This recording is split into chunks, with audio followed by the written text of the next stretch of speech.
Times of India का article है और आर्टिकल क्या कह रहा है? Anti conversion bill Karnataka government to take ordinance route. देखिए, कर्नाटक की सरकार एक एंटी कन्वर्जन बिल लेकर आई थी। वो जो बिल था वो लेजिस्लेटिव काउंसिल से पास नहीं हो पाया है। यानी आप ऐसा मान के चलो कि किसी राज्य के विधानमंडल में 2 सदन होते हैं, कर्नाटका में 2 सदन हैं और वहाँ पर लेजिस्लेटिव असेंबली से शायद पास हो गया है, लेकिन लेजिस्लेटिव काउंसिल में पास नहीं हो पाया है। इसलिए अब कह रहा है क्वेश्चन, मतलब न्यूज़पेपर में क्या आया है कि anti conversion bill Karnataka government to take ordinance route. क्या कर्नाटक की सरकार इस एंटी कन्वर्जन बिल के लिए जो पास नहीं हो पाया है ऑर्डिनेंस या अध्यादेश का सहारा लेगी?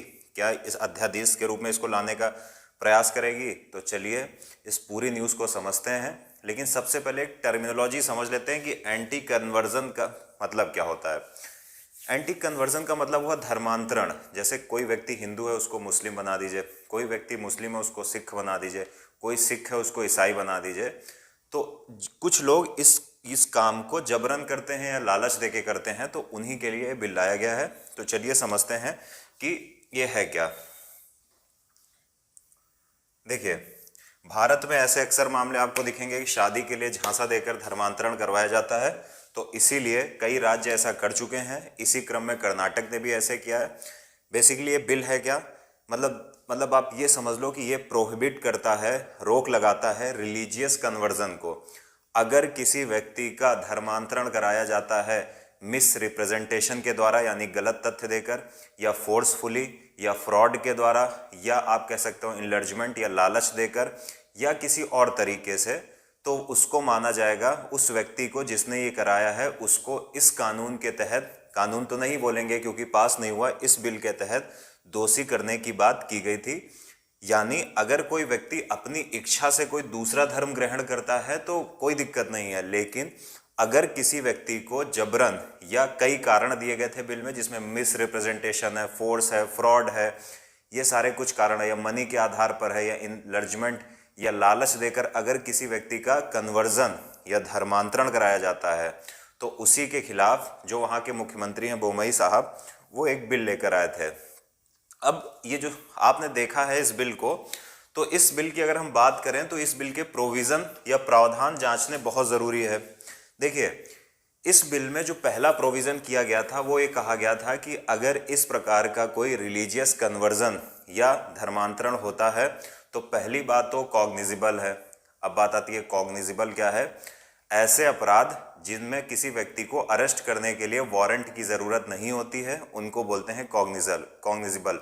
तो मान लो अगर किसी व्यक्ति ने किसी दूसरे व्यक्ति का धर्मांतरण कराया है तो पुलिस उस व्यक्ति को जिसने धर्मांतरण कराया है बिना किसी वारंट के गिरफ्तार कर सकती है। दूसरा इसमें प्रोविज़न डाला गया कि ये नॉन बेलेबल है, यानी इसमें आसानी से बेल नहीं मिलेगी। बाद में आप कोर्ट जाओगे, दौड़ोगे, तब आपको वहाँ से जुडिशियल बेल मिलेगी। तो नॉन बेलेबल भी था कि आसानी से बेल नहीं मिलेगी या बेल नहीं मिलेगी। तीसरा सबसे इंपॉर्टेंट पॉइंट इसमें डाला गया कि अगर कोई व्यक्ति कन्वर्जन कराता है तो उसको 3 से लेकर 5 साल तक की सजा होगी, साथ ही साथ 25,000 रुपये उसको फाइन लगेगा।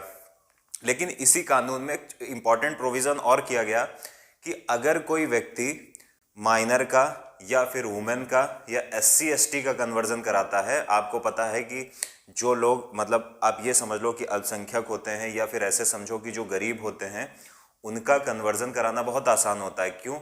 क्योंकि उनको आप धन का लालच देकर आसानी से उनको दूसरे धर्म में पहुंचा सकते हो। तो इस बिल में प्रोविज़न किया गया कि सामान्य तौर पर अगर कन्वर्जन होता है तो 3 से 5 साल तक की सज़ा और 25,000 रुपये का जुर्माना है। लेकिन अगर माइनर या वुमेन या SC ST का कन्वर्जन किया जाता है तो कहा गया है 10 साल तक की सज़ा और लगभग 50,000 रुपये तक का जुर्माना है। यानी अगर आपने किसी महिला को इस प्रकार से कहा कि अब मैं आपसे शादी कर लूँगा, लेकिन आप उसके लिए इस्लाम ग्रहण कर लो, आप उसके लिए ये धर्म ग्रहण कर लो, तो वहाँ पर ये कहा गया है कि अगर इस प्रकार का कोई कन्वर्जन होता है जिसमें आप लड़की को इसलिए, मतलब कन्वर्ट करते हो कि शादी का झांसा देकर, या कोई फ्रॉड या किसी फोर्सफुली करते हो, तो वहाँ पर ये बिल अप्लाई हो जाएगा। तीसरी बात आती है सबसे इंपॉर्टेंट कि इसकी कंप्लेंट कौन कर सकता है। तो इस बिल के तहत आपका कोई फैमिली मेंबर या आपका कोई नज़दीकी रिलेटिव या कोई व्यक्ति, कोई अदर पर्सन भी इसकी कंप्लेंट कर सकता है। अगर किसी व्यक्ति का कन्वर्जन कराया गया है किसी दूसरे धर्म में, तो उस व्यक्ति का जो कन्वर्ज हुआ है हिंदू से मुस्लिम या मुस्लिम से सिख, तो वहाँ पर उसके फैमिली मेंबर या फिर आप ये समझ सकते हो उसके रिलेशन का कोई व्यक्ति या फिर कोई भी ऐसा अदर पर्सन उसके लिए कंप्लेंट कर सकता है। तो यहाँ पर सीधी सी बात है कि कन्वर्जन पर काफ़ी कठोर रुख अपनाया गया है सरकार के द्वारा। उसके बाद इस बिल में कुछ एक्सेप्शन भी डाले गए हैं जिसको लेकर काफ़ी विवाद हो रहा है। कहा गया है कि अगर कोई व्यक्ति एक धर्म का अनुयायी था, उसने दूसरा धर्म ग्रहण किया और फिर अपने पहले धर्म में लौट आया, तो वो इस कानून के तहत अपराध नहीं है। जैसे ऐसे समझिए, मान लीजिए कोई व्यक्ति, आप ऐसे समझिए कि कोई व्यक्ति हिंदू था, फिर मुस्लिम बन गया और फिर हिंदू बन गया, तो इस कानून के तहत इसको एक्सेप्शन माना गया है, इसको छूट दी गई है और कहा गया है कि ये अपराध नहीं होगा। यानी कोई व्यक्ति अगर अपने पूर्व धर्म में लौट आता है तो उसको अपराध की श्रेणी से बाहर रखा गया है। साथ ही साथ ये कहा गया है कि जो व्यक्ति धर्मांतरण जिसका हो रहा होगा, तो वहाँ पर एक चीज़ और जोड़ दी गई है कि उसको 30 दिन पहले अपने ज़िले के जिलाधिकारी को, डिस्ट्रिक्ट मजिस्ट्रेट को बताना पड़ेगा। उसके पश्चात डिस्ट्रिक्ट मजिस्ट्रेट, अगर मान लो कि ऐसे समझो कि मान लो कि कोई व्यक्ति है, उस व्यक्ति का नाम है सोहन। अब सोहन क्या कर रहा है कि सोहन धर्मांतरण कर रहा है, हिंदू धर्म को छोड़कर इस्लाम धर्म ग्रहण कर रहा है, तो उसको 30 दिन पहले डीएम को बताना पड़ेगा। अब डीएम क्या करेगा? डीएम पुलिस के माध्यम से इस बात की जांच करेगा कि क्या ये कन्वर्जन वो अपनी इच्छा से कर रहा है। अगर सोहन अपनी इच्छा से कर रहा है तो कोई समस्या नहीं।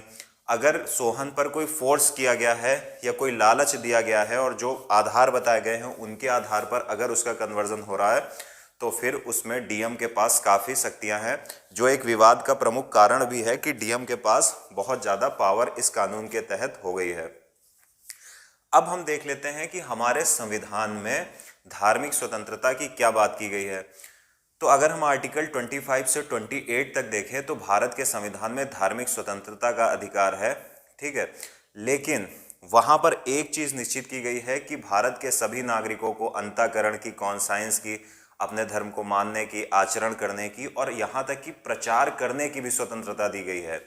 याद रखिएगा, इंडियन कॉन्स्टिट्यूशन के आर्टिकल 25 से लेकर 28 तक धार्मिक स्वतंत्रता का अधिकार है, रिलीजियस फ्रीडम का राइट है। लेकिन अगर हम 25 की बात करें तो वहाँ पर अपनी कॉन्साइंस के रूप में या अंतःकरण के रूप में मानने की स्वतंत्रता है धर्म को, आचरण करने की भी स्वतंत्रता, लेकिन प्रचार करने की भी स्वतंत्रता दी गई है। लेकिन साफ साफ सुप्रीम कोर्ट ने कहा है कि प्रचार करने की स्वतंत्रता के अंतर्गत धर्मांतरण की स्वतंत्रता नहीं है। आप किसी व्यक्ति का धर्मांतरण नहीं करा सकते हो क्योंकि ऐसे सामाजिक तनाव उत्पन्न हो जाएगा। अब ये सारी बातें रहीं जो इस बिल की हैं।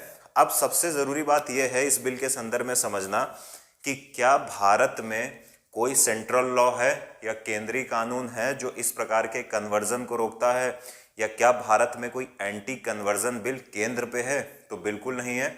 कई बार प्रयास किया गया है लेकिन वो बन नहीं पाया है। लेकिन अगर हम इस संदर्भ में देखें कि भारत में क्या कोई बिल अभी केंद्र के स्तर पे तो नहीं है, लेकिन कई राज्यों ने अपने अपने, चाहे गुजरात हो या उत्तर प्रदेश हो, उन्होंने इस प्रकार के एंटी कन्वर्जन बिल बना रखे हैं। लेकिन अभी कर्नाटक में काफ़ी विरोध हो रहा है इस बिल का। क्यों? क्योंकि लोग कह रहे हैं कि इसमें बहुत सारे प्रोविज़न ऐसे हैं जो समस्याएं क्रिएट करेंगे। तो ठीक है, कुछ प्रोविज़न ऐसे हैं, बिल्कुल हैं, मैं खुद कह रहा हूँ कि ऐसे हैं। जैसे आप ऐसे समझ सकते हो कि जो एग्जेम्पशन दिया गया है, जो छूट दी गई कि अगर आप हिंदू से मुस्लिम बनते हो फिर मुस्लिम से हिंदू बनते हो, तो एक प्रकार का एक होड़ लग जाएगी धर्म परिवर्तन करने की। और भारत में तो कई धर्म की जो मिशनरियां हैं, जिसमें क्रिश्चियन मिशनरी खास तौर पर गिनी जाती हैं, जो पैसे देकर कई बार उनके ऊपर आरोप लगते हैं कि धर्मांतरण कराती हैं, तो वहाँ पर ये एक बड़ी समस्या का मुद्दा हो जाएगा। तो चलिए दूसरी चीज़ हम देखते हैं कि अब इससे रिलेटेड इश्यूज़ क्या हैं। पहला सबसे बड़ा इश्यूज़ है कि इसमें जो टर्मिनोलॉजी दी गई है, जैसे miss representation, force, fraud, money, ये सब बड़ी उलझी हुई हैं। यानी इनमें किसी का भी मतलब एकदम स्पष्ट नहीं है। अगर आप कह दो मिस प्रेजेंटेशन, तो बड़ा व्यापक शब्द आ जाता है मिस प्रेजेंटेशन। क्यों? क्योंकि हो सकता है कि जिस टाइम व्यक्ति धर्म ग्रहण कर रहा हो उस टाइम उसको उस धर्म की बातें बड़ी अच्छी लग रही हो, लेकिन बाद में पता चले वो व्यक्ति शिकायत करे कि मिस प्रेजेंटेशन किया गया, अब हमें ये धर्म समझ में नहीं आ रहा है। तो हो सकता है बाद में उसको धर्म ना समझ में आए, लेकिन वो मिस प्रेजेंटेशन का एग्जाम्पल दे सकता है। दूसरा, किस आधार पर विरोध किया जा रहा है? कहा जा रहा है कि ये भारत के संविधान के आर्टिकल 21 के अंतर्गत जो राइट टू प्राइवेसी है, निजता का अधिकार है, ये उसके भी खिलाफ है। यहाँ पर सुप्रीम कोर्ट के एक निर्णय को भी ध्यान में रखना जरूरी है। सुप्रीम कोर्ट ने 2018 में पुट्टास्वामी केस में कहा था कि right to privacy is a fundamental right, यानी राइट टू प्राइवेसी एक फंडामेंटल राइट है, मूल अधिकार है। और सबसे बड़ा मुद्दा यह है कि जब आप किसी भी व्यक्ति के धर्म को चुनना, यानी मैं कौन सा धर्म मानता हूँ, ये मेरा निजता का अधिकार है, मेरी प्राइवेसी है, तो वो राइट टू प्राइवेसी का मामला है। अगर सरकार उसमें दखलंदाजी करेगी तो ये किसी व्यक्ति के निजता के अधिकार का उल्लंघन है। तीसरी सबसे इंपॉर्टेंट बात ये कही जा रही है कि जिस व्यक्ति को दूसरा धर्म ग्रहण करना है उसको पहले डीएम को बताना पड़ेगा, डीएम फिर उसकी जांच करेगा। अब डीएम जब जांच करेगा, फिर डीएम निर्धारित करेगा, तो इसका मतलब है डीएम के पास बहुत ज़्यादा शक्तियां आ गई हैं धर्मांतरण के संदर्भ में। तो उम्मीद है आप इसके सारे डायमेंशंस को, सारे एस्पेक्ट्स को समझ पाए होंगे। यही बिल है, पास नहीं हो पाया क्योंकि कई वहाँ ठीक ठाक विरोध चल रहा है। ईसाई मिशनरीज, क्रिश्चियन मिशनरीज भी इसका विरोध कर रही हैं और कई और भी लोग इसका विरोध कर रहे हैं। तो अब बोमई साहब के पास एक ऑप्शन ऑर्डिनेंस का बचता है। अब देखने वाली बात यह है कि क्या वो ऑर्डिनेंस लाएंगे या नहीं लाएंगे। तो अगर ऑर्डिनेंस आता है तो फिर हम न्यूज़ पे कवर करेंगे और समझेंगे ऑर्डिनेंस के बारे में, और फिर इसको देखेंगे कि किस रूप में लागू हुआ है। क्या इस कानून को ही ऑर्डिनेंस के रूप में एकदम प्रस्तुत कर दिया गया है या कुछ इसमें अमेंडमेंट करके तब ऑर्डिनेंस के थ्रू इसको लाया गया है। तो चलिए, उम्मीद है ये न्यूज़ आपको पसंद आई होगी।